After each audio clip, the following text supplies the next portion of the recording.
इतने अरसे बाद ये माफ़ी मांगने इसलिए आया क्योंकि इसे एहसास नदामत था। कहते हैं मुझे रात में नींद नहीं आती थी ये सोच सोच के कि मैंने कितना गलत किया। जिस तरह आपने उसे अपने घर में रखा, उसका ख्याल रखा, वो बहुत बुरा फील कर रहा है। वो तो आपके पाँव पड़ने के लिए तैयार है, कसम से। वो कहता है मैं साकिब भाई के पाँव पड़ने को तैयार हूँ, लेकिन बस मुझे उनकी माफ़ी चाहिए। वो तो फिजा से भी माफ़ी मांगने के लिए तैयार है क्योंकि उसे एहसास है कि उसने फिजा के साथ कितनी घटिया गलीज किस्म की हरकत की जिसकी माफ़ी बनती ही नहीं है। लेकिन वो माफ़ी मांगेगा, उसे मांगनी चाहिए माफ़ी, आपसे भी और फिजा से भी। लेकिन खैर शुक्र है खुदा का, फिजा का निकाह नहीं हुआ उससे, वरना आज फिजा उसकी जान को भी खतरा होता है इसके चक्रों में। साकिब आप प्लीज उसे माफ कर दें, वरना वो इसी एहसास नदामत से मर जाएगा। प्लीज साकिब।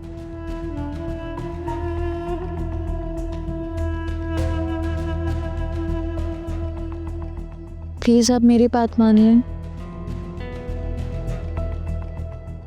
वो ड्राइंग रूम में बैठा, मैं बुलाऊं? नहीं, मैं मिल लेता हूँ जाके उससे drawing room. Thank you Saqib.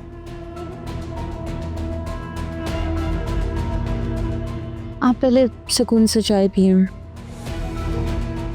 फिर चलते हैं। अजीब बात है यार। सोचो ना, खुद सोचो, क्या हरकत है यार ये। मैं तो खुद तंग हूँ इस लड़के से, लेकिन जिस तरह से इसने रोना गाना किया मेरा दिल भी पिघल गया।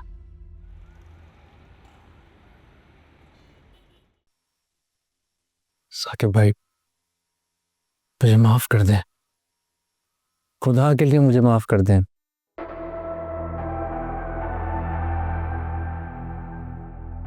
ये एहसास नदामत, ये जुर्म मुझे जीने नहीं देगा। ये मत करो प्लीज, बैठो, आ जाओ।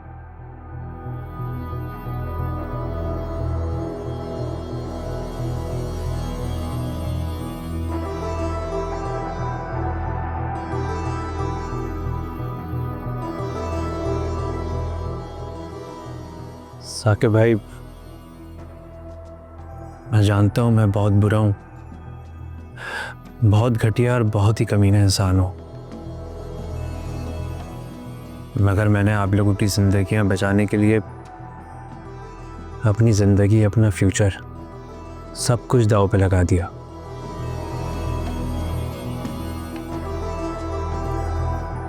प्लीज खुदा के लिए एक बार कह दे आपने मुझे माफ कर दिया ना।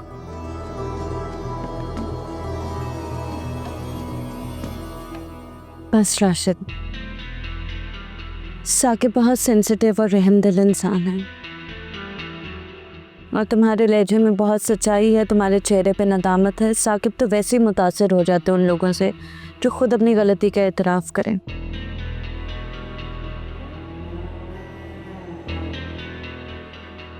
बस कर दो अब।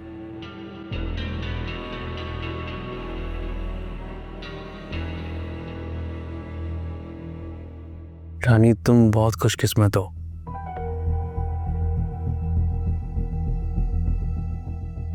कि तुम्हें साकिब भाई जैसा शख्स मिला।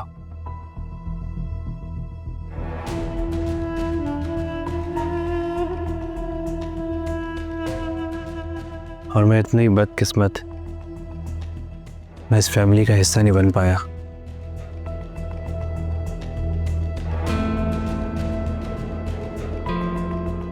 बस बार बार अपनी बेबसी का इजहार मत करो,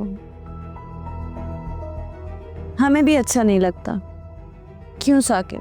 बस राशिद, जो अल्लाह को मंजूर हो, किस्मत के फैसले तो अल्लाह के हाथ में होते हैं, चाहे तुम्हारे नसीब भी ऐसे लिखा हो। देखो राशिद, जो गलतियां तुमने की हैं वो दोहराना नहीं, बल्कि उन्हें सुधारने की अब कोशिश करो। जैसा हुक्म आपका।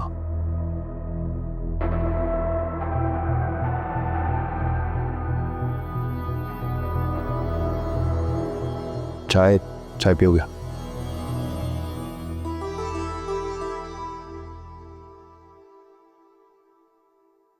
फिजा, फिजा तुम्हें पता है क्या हुआ?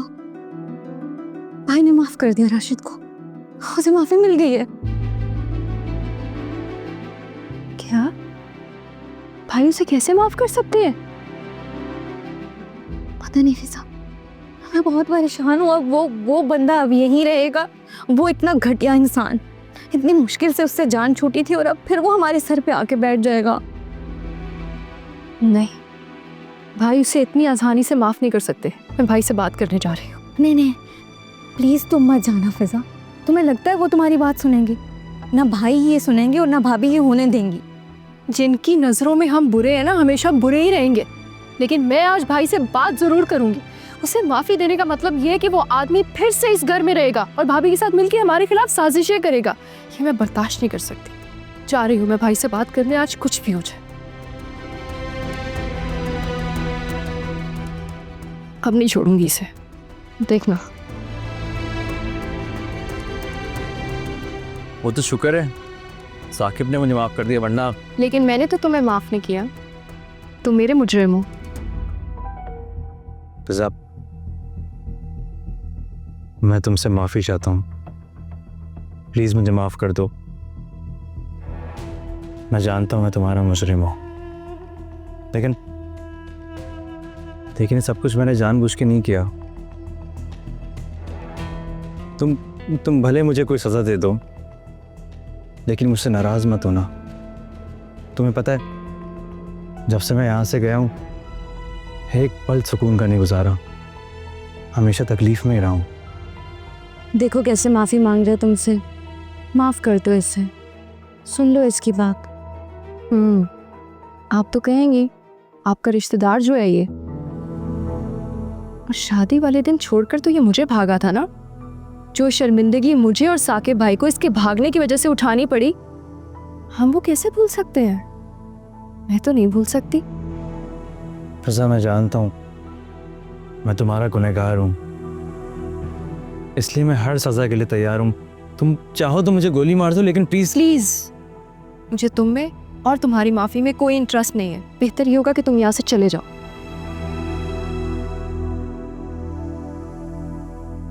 बेफिक्र रहो, मैंने कहा है ना, मुझ पे यकीन रखें।